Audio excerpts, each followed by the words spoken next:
Bismillahirrahmanirrahim. Assalamualaikum warahmatullahi wabarakatuh. Perkenalkan, nama saya Hapsari Ekti Utami dari Teknik Industri R2. Di sini saya akan menjelaskan mengenai metode continuous improvement, yaitu cleaner production. Ini diajukan untuk memenuhi salah satu tugas mata kuliah pengendalian dan penjaminan mutu yang diampu oleh Ibu Nuri Kartini MT. Apa sih yang dimaksud dengan cleaner production? Jadi, cleaner production atau produksi bersih merupakan sebuah pendekatan dalam mengelola lingkungan hidup. Pada dasarnya, konsep cleaner production ini adalah mencegah maupun meminimalisi terbentuknya limbah atau bahan pencemar lingkungan dari seluruh tahapan dalam proses produksi. Di sisi lain, cleaner production ini juga melibatkan upaya untuk meningkatkan efisiensi penggunaan bahan baku dan bahan penunjang serta energi dari seluruh tahapan produksi, sehingga dengan menerapkan konsep tersebut, diharapkan sumber daya alam dapat lebih dilindungi dan dimanfaatkan secara berkelanjutan.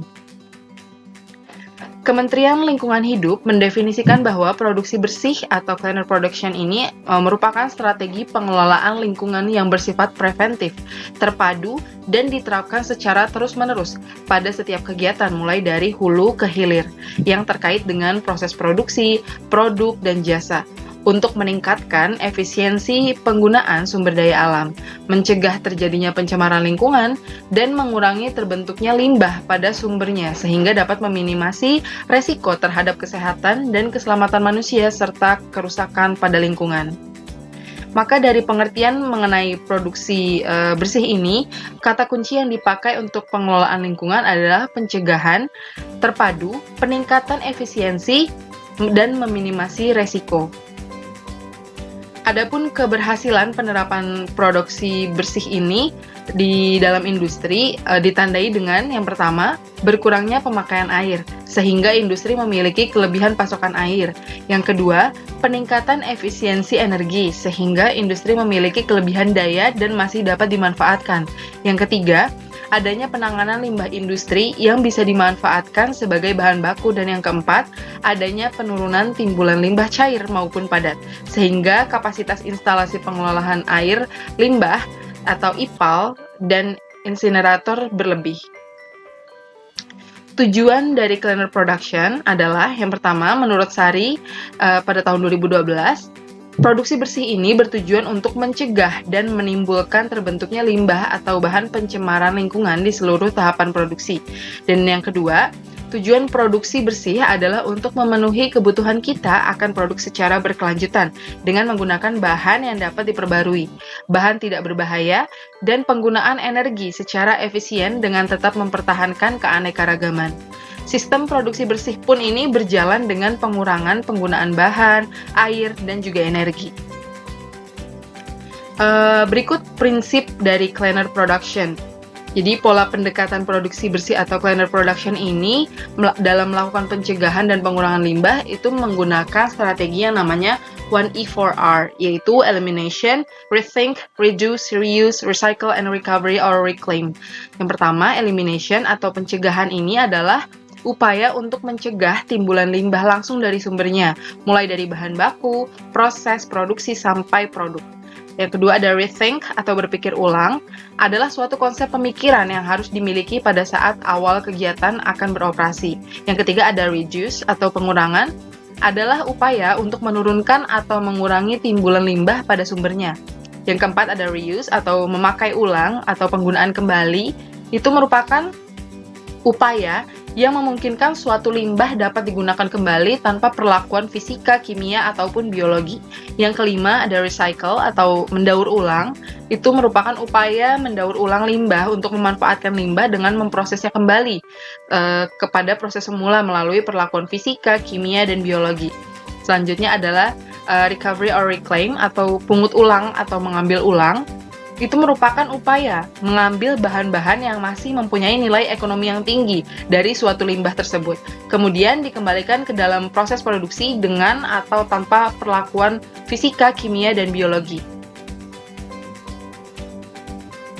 Selanjutnya ada perangkat-perangkat dalam cleaner production. Yang pertama itu ada good housekeeping atau GHK, itu tata kelola yang baik.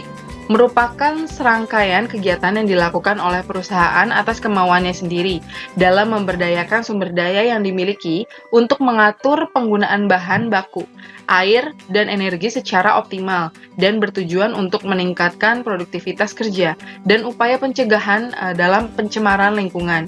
Yang kedua, pengelolaan bahan berbahaya dan beracun. Ini merupakan upaya penanganan bahan yang dapat membahayakan lingkungan hidup, kesehatan, kelangsungan hidup manusia, serta makhluk hidup lainnya. Yang ketiga ini penggantian bahan baku.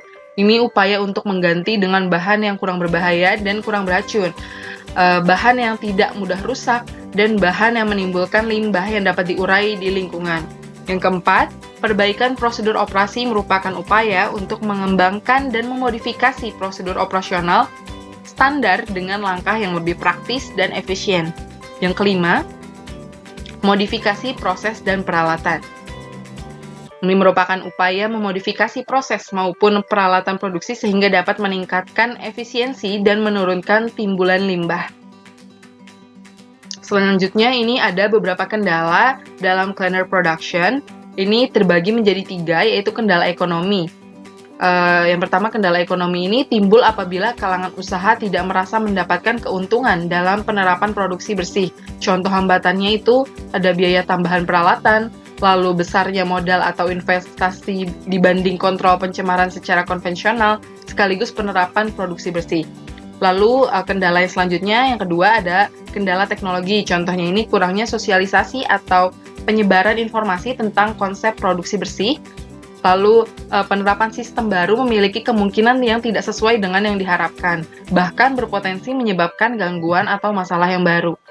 Selanjutnya, tidak memungkinkan adanya penambahan peralatan akibat terbatasnya ruang kerja atau produksi. Lalu kendala yang ketiga ini adalah kendala sumber daya manusia. Yang pertama, contohnya itu adalah kurangnya dukungan dari pihak manajemen puncak. Selanjutnya, keengganan untuk berubah, baik secara individu maupun organisasi. Lalu yang terakhir, lemahnya komunikasi internal tentang proses produksi yang baik. Terima kasih, saya kira cukup penjelasan dari saya tentang cleaner production. Mohon maaf apabila ada kekurangan dan salah-salah kata. Wabillahi taufiq wal hidayah. Wassalamualaikum warahmatullahi wabarakatuh.